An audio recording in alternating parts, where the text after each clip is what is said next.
இந்த பிள்ளையை பார்த்தா உங்களுக்கு என்ன தோணுது? பார்க்குறதுக்கு அவ்வாவியாட்டம் இருக்கா? என்ன வேலை பார்த்துருக்கா தெரியுங்களா? இங்கே பாருங்கள், அழகாக இது பிங்க் கலரில் லவ்னு அழகாக எழுதியிருந்தது. நம்மளாம் நினைப்போம் பசங்க தான் ட்ரெஸ் பண்ணி விட்டாலோ இல்லை எந்த பொருள் வாங்கி கொடுத்தாலோ பிச்சு வீசுவாங்கன்னு.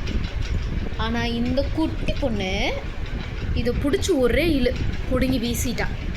அவ்வளோதான், முடிஞ்சு. சிரிச்சுக்கோ. ஆமாம், சிரிச்சுட்டு பேசுகிறா பாருங்க.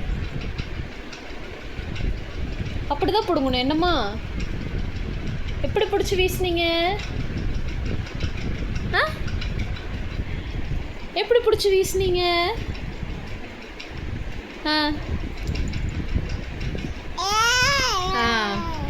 பிடிச்சிட்டு உளுத்து ஒரு சிரிப்பு வேறு அவங்களுக்கு.